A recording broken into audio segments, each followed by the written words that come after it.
भारत में road accident बहुत ही तेजी से बढ़ रहा है क्योंकि सरकारी डेटा सिर्फ 2023 का ही है हमारे पास। 2023 में 4.8 लाख लोग रोड एक्सीडेंट के शिकार हुए हैं, जिसमें से 1.7 लाख लोग डेथ कर गए हैं या फिर एक लोग मरते हैं हर 3 मिनट में रोड एक्सीडेंट की वजह से।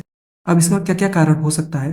ओवर स्पीडिंग, बहुत ही तेजी से चलाना गाड़ी को, सबसे अधिक कारण है इसके पीछे। 68.1% ऑफ डेथ इसी की वजह से होता है, ओवर स्पीडिंग की वजह से। स्ट्रेट रोड यानी कि नेशनल हाईवे सिर्फ 2% है हमारी कुल रोड का, लेकिन 35% लोग मरते हैं नेशनल हाईवे पर ही। भले ही Bharat second largest road network होगा पूरे वर्ल्ड में यूएसए के बाद, लेकिन रोड डेंसिटी भारत का यूएसए से बहुत ही अधिक है। अब ओवर स्पीडिंग को कम करने के लिए सरकार के द्वारा कई स्टेप्स लिए गए 2023 में, जैसे कि स्पीड डिटेक्शन कैमरास को इंस्टॉल करना, ई चलान्स को इशू करना, मोटर व्हीकल एक्ट 2019 में अमेंडमेंट करना, जिसकी वजह से पेनाल्टी अधिक होता और लोगों में खौफ पैदा होता। लेकिन इन सारे स्टेप्स का कुछ ज्यादा असर दिखा नहीं, क्योंकि ग्रोथ फैटेलिटी रेट बढ़ता ही जा रहा था हर साल। 2023 से 2024 तक था यही कुछ 5.3% इंक्रीज, और ये हर साल बढ़ता ही जा रहा है। अगर पैसा देखा जाए कि कितना बजट एलोकेट किया गया था इस मिनिस्ट्री को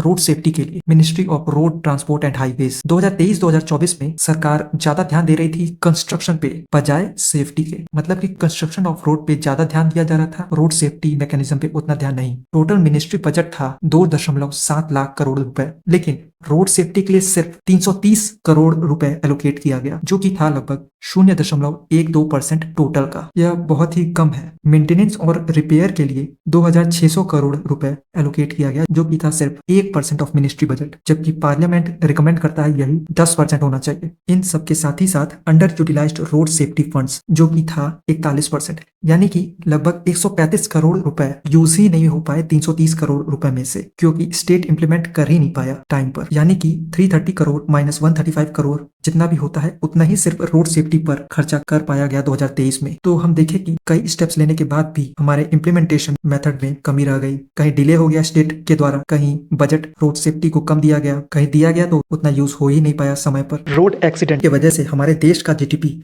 2 से 3% जीडीपी हम लूज कर देते हैं, क्योंकि जो वर्क फोर्स डेथ कर जाता है उसका जो पोटेंशियल था अब वो हवा में मिल चुका है, क्योंकि वो इंसान ही गायब हो चुका है।